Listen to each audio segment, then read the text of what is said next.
आप सभी को करवा चौथ की हार्दिक शुभकामनाएं।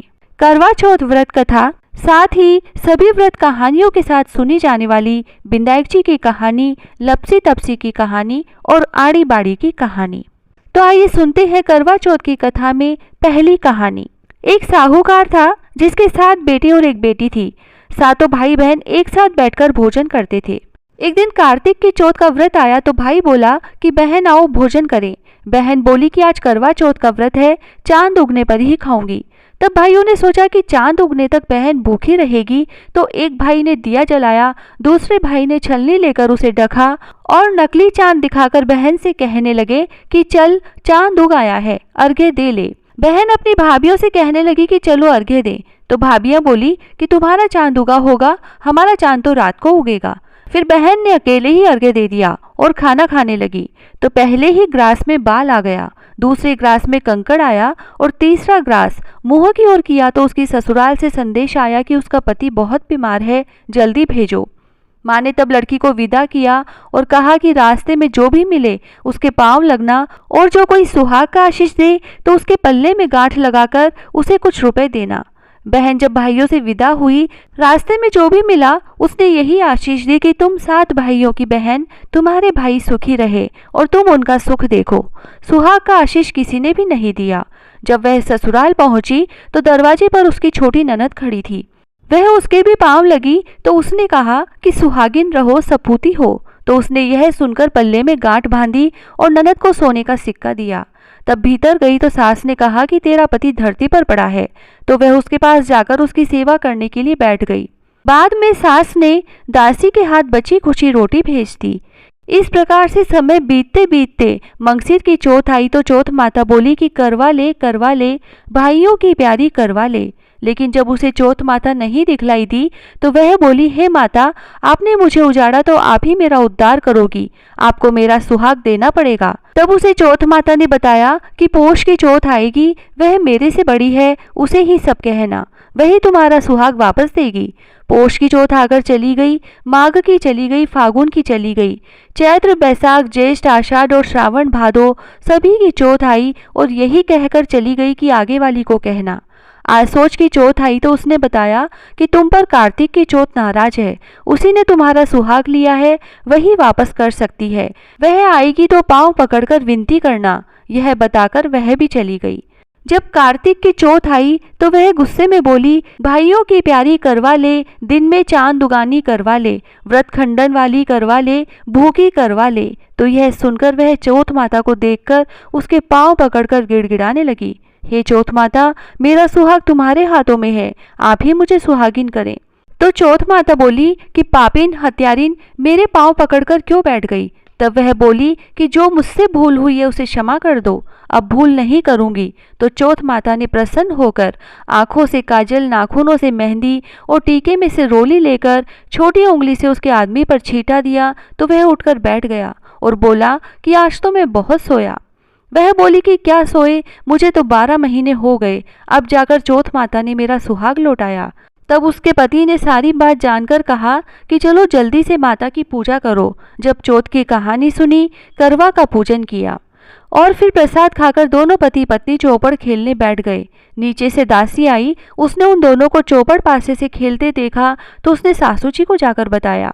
तब से सारे गांव में यह बात प्रसिद्ध हो गई कि सब स्त्रियां चौथ का व्रत करें तो सुहाग अटल रहेगा। जिस तरह से साहूकार की बेटी का सुहाग दिया, उसी तरह से चौथ माता सबको सुहागिन रखे। यही करवा चौथ के उपवास की सनातन महिमा है। करवा चौथ कथा की दूसरी कहानी। अति प्राचीन काल की बात है। एक बार पांडव पुत्र अर्जुन तप करने के लिए नीलगिरी पर्वत पर चले गए थे। इधर पांडवों पर अनेक मुसीबतें पहले से ही थी। इससे द्रौपदी ने शोक विहल होकर कृष्ण की आराधना की। कृष्ण उपस्थित हुए और पूछा कि कहो, क्या कष्ट है तुम्हें। तब प्रभु से द्रौपदी ने हाथ जोड़कर कहा कि मुझे क्या कष्ट है, आप तो स्वयं जानते हैं, आप तो अंतर्यामी हैं, मुझे कष्टों के बोझ से विहल कर दिया। क्या कोई ऐसा उपाय है जिससे इन कष्टों से छुटकारा मिल सके। तुम्हारा प्रश्न अति उत्तम है द्रौपदी। कृष्ण मुस्कुराकर बोले, प्रभु फिर मुझ दुखी नारी का कष्ट दूर करने का उपाय बताइए। द्रौपदी ने पूछा। यही प्रश्न एक बार पार्वती जी ने शिवजी से कर दिया था। तब श्री शिवजी ने करवा चौथ का विधान बताया था। फिर प्रभु करवा चौथ की जानकारी मुझे भी दीजिए और उसकी कथा कहिए। तब कृष्ण ने एक पल सोचने के बाद कहा, दुख सुख जो सांसारिक माना जाता है, प्राणी उसमें सदा ही लिप्त रहता है। मैं तुम्हें अति उत्तम करवा चौथ व्रत की कथा सुनाता हूँ, इसे ध्यान से सुनो। प्राचीन काल में गुणी विद्वान धर्मपरायण एक ब्राह्मण रहता था। उसके 4 पुत्र तथा एक गुणवती सुशील पुत्री थी। पुत्री ने विवाहित होकर चतुर्थी का व्रत किया, किंतु चंद्रोदय से पूर्व ही उसे शुद्धा ने बाध्य कर दिया। इससे उसके स्नेही भाइयों ने छल से पीपल की आड़ में कृत्रिम चंद्रमा बनाकर दिखा दिया। लड़की ने अर्घ्य दे भोजन कर लिया। भोजन करते ही उसके पति की हृदय गति बंद हो गई। इससे दुखी हो उसने अन्न जल त्याग दिया। उसी रात्रि में इंद्राणी भू विचरण करने के लिए आई। ब्राह्मण पुत्री ने उससे अपने दुख का कारण पूछा तो इंद्राणी ने बताया, तुम्हें करवा चौथ व्रत में चंद्र दर्शन से पूर्व भोजन कर लेने से यह कष्ट मिला है। तब उस लड़की ने अंजलि बांधकर विनय की कि इससे मुक्त होने का कोई उपाय बताइए। इस पर इंद्राणी ने कहा, यदि तुम विधि पूर्वक अगली करवा चौथ का व्रत करो तो तुम्हारे पति पुनर्जीवित हो जाएंगे। कन्या ने ऐसा करने का वचन दिया तो उसका पति स्वस्थ हो गया। इस पर उस कन्या ने वर्ष भर प्रत्येक चतुर्थी का व्रत किया और अनंत अखंड सुहाग प्राप्त किया। श्री कृष्ण ने कहा, हे द्रौपदी, यदि तुम इस व्रत को करोगी तो तुम्हारे सभी संकट टल जाएंगे। इस प्रकार द्रौपदी ने यह व्रत किया और पांडव सभी क्षेत्रों में विजयी हुए। इस प्रकार सौभाग्य, पुत्र पौत्रादि और धन धान्य की इच्छुक स्त्रियों को यह व्रत विधि पूर्वक करना चाहिए। इस व्रत कथा के आखिर में भगवान शंकर की आरती भी करें। करवा चौथ व्रत कथा की तीसरी कहानी। एक ब्राह्मण परिवार में 7 बहुएं थी। 6 बहुओं के मायके वाले बहुत अमीर थे। इसी कारण ससुराल में उनका बड़ा मान था। परंतु छोटी के मायके में कोई न था। वह घर का सारा कामकाज करती, सबकी सेवा करती, पर कोई भी उससे प्यार नहीं करता। सभी उसे दुत्कारते रहते। तीज त्योहारों पर भी जब उसके मायके से कोई न आता तो वह बहुत दुखी होती। हर वर्ष की तरह इस वर्ष भी करवा चौथ का व्रत आया। अन्य बहुओं को मायके से उनके छोटे भाई करवा लेकर आए, पर छोटी के मायके में यदि कोई होता तो करवा भी लाता। सास भी छोटी को ही खरी खोटी सुना रही थी। वह दुखी हो घर से निकल पड़ी और जंगल में जाकर रोने लगी। एक नाग बहुत देर से उसका रोना सुनता रहा। अंत में वह अपने बिल से निकल आया और छोटी बहू से पूछने लगा कि बेटी, क्या बात है, तुम रो क्यों रही हो? छोटी बहू बोली, आज करवा चौथ है, मेरा कोई भाई नहीं है। यदि मेरा कोई भाई होता तो आज जरूर करवा लेकर आता। नाग को छोटी बहू पर दया आई। नाग ने कहा, बेटी तुम घर चलो, मैं अभी करवा लेकर आता हूँ। थोड़ी देर बाद नाग ससुराल पहुंचा। ससुराल वाले इतना सामान देकर चकित हो गए। सास भी प्रसन्न हो गई। सास ने प्रसन्न मन से छोटी बहू को नाग देवता के साथ भेज दिया। नाग देवता ने छोटी बहू को अपना सारा महल दिखाया और कहा, जितने दिन चाहो आराम से रहो, मन चाहा खाओ, मन चाहा पहनो, पर एक बात याद रखना, सामने रखी नांद कभी मत खोलना। छोटी बहू सारा समय महल में आराम से काटती, पर नांद के बारे में उसकी उत्सुकता बढ़ती जाती। एक दिन जब घर में कोई न था, उसने नांद को उठाकर देखा तो हजारों छोटे छोटे सांप के बच्चे इधर उधर रेंगने लगे। उसने जल्दी ही नांद को ढक दिया। जल्दी में एक सांप की पूंछ नांद के नीचे आकर कट गई। शाम को नाग के आने पर छोटी ने अपनी गलती स्वीकार कर ली और नाग ने भी उसे क्षमा कर दिया। जब छोटी ने ससुराल जाने की इच्छा की तो उसे धन रत्न आदि देकर विदा किया। छोटी के ससुराल में अब उसकी बड़ी इज्जत होने लगी।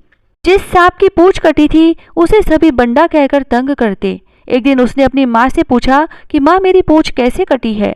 माँ ने कहा कि छोटी बहू के नांद उठाने और जल्दी में रखने में ही तुम्हारी पूंछ कटी है।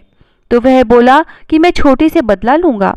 पर माँ के बहुत समझाने पर भी वह एक दिन चुपचाप छोटी के घर जा छुपा और मौका पाकर उसे काटने की सोचने लगा।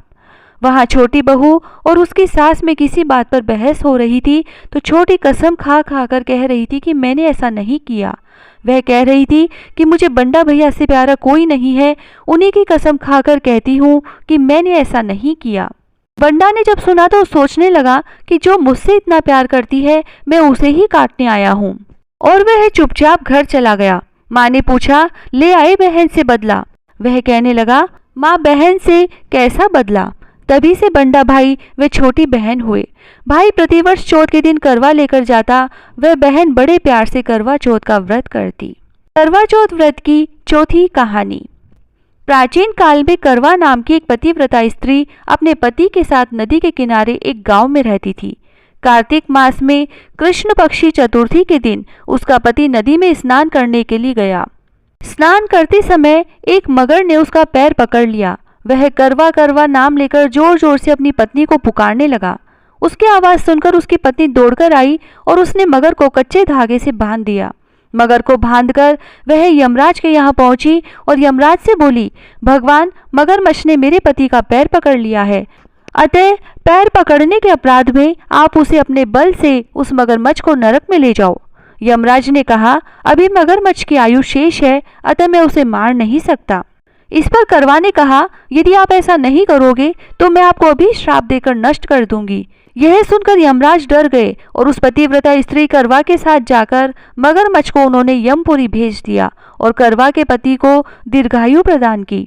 उसी दिन से यह करवा चौथ मनाई जाती है और सुहागिन स्त्रियों के द्वारा व्रत रखा जाता है। हे करवा माता, जैसे तुमने अपने पति की रक्षा की, वैसे सबके पति की रक्षा करना। जय श्री राधे।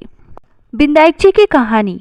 एक मेंढको एक मेंढकी थी, दोनों तालाब के किनारे रहते थे। मेंढकी हमेशा गणेश जी को सुमरती रहती थी, तो मेंढका उसको बोलता था कि तू पराया पुरुष का नाम मत लिया कर, नहीं तो तेरा डंडे से सिर फोड़ दूंगा। अब बेचारी मेंढकी मन में ही गणेश जी को सुमरती रहती थी। एक बार गणेश जी ने परीक्षा ली और राजा के नौकर पानी भरने आए तो पानी के साथ मेंढका मेंढकी को भी भर के ले गए और पानी को चूल्हे पर चढ़ा दिया। जब चूल्हे का ताव लगने लगा तो मेंढका बोला, मेंढकी, अब तो हम मर जाएंगे, तेरे गणेश जी को सुमर। वह बोली, मैं तो नहीं सुमरूं, आप मुझे मारोगे।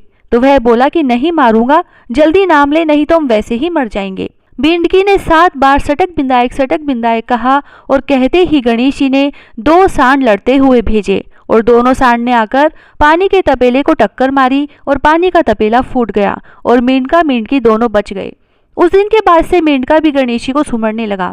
हे गणेश जी महाराज, जैसे मेंढका मेंढकी की जान बचाई, वैसे सबकी रक्षा करना। कहता ने सुनता ने हुकारा भरता ने अपने सारे परिवार की रक्षा करना। लपसी तपसी की कहानी। एक लपसी था, एक तपसी था। तपसी तो भगवान की तपस्या करता, लपसी रोजाना 1.25 सेर का हलवा बनाकर भगवान को भोग लगाकर टाली हिलाकर जीम लेता। एक दिन दोनों में झगड़ा हो गया। लपसी बोला, मैं बड़ा, तपसी बोला, मैं बड़ा। नारद जी आए कि क्यों झगड़ा करते हो, तो तपसी बोला, मैं बड़ा, लपसी बोला, मैं बड़ा। तपसी बोला, मैं भगवान की तपस्या करता हूँ, इसीलिए मैं बड़ा हूँ। तब नारद जी बोले कि तुम्हारा फैसला मैं कल करूँगा। दूसरे दिन लपसी तपसी नहाकर आने लगे तो नारद जी ने उनके आगे 1.25 करोड़ का मुंदड़ा डाल दिया। लपसी ने मुंदड़ा देखा लेकिन ध्यान नहीं दिया। तपसी ने मुंदड़ा देखा तो उसने उसे उठा लिया और अपने पैर के नीचे दबाकर तपस्या करने लगा। उधर लपसी ने 1.25 सेर का हलवा बनाकर भगवान को भोग लगाकर टाली हिलाकर जीम लिया। इतने में नारद जी आए, दोनों को अपने पास बैठाया। दोनों पूछने लगे कि कौन बड़ा है। नारद जी ने तपसी से कहा कि अपना पांव हटा। पांव हटाते ही मुंदड़ा निकला। तब नारद जी बोले, तपसी, मुंदड़ा चुराने से तेरी तपस्या भंग हो गई, इसीलिए लपसी बड़ा है। तपसी कहने लगा कि मुझे मेरी तपस्या का फल कैसे मिलेगा। तो नारद जी बोले, तेरी तपस्या का फल कार्तिक नहाने वाली देंगी। सब कहानी कहकर तेरी कहानी नहीं कहेंगी तो कार्तिक का फल तुझे हो जाएगा। धोती देकर अंगोछा नहीं देंगी, सीधा देकर दक्षिणा नहीं देंगी, ब्राह्मण जिमाकर दक्षिणा नहीं दे, दीवा चास के हाथ न जोड़े तो ये सारा पुण्य तेरा हो जाएगा। कपड़ा देके बटन न लगावे, दाहिने हाथ नाड़ा बांधे तो सबका फल तुम्हें हो जाएगा।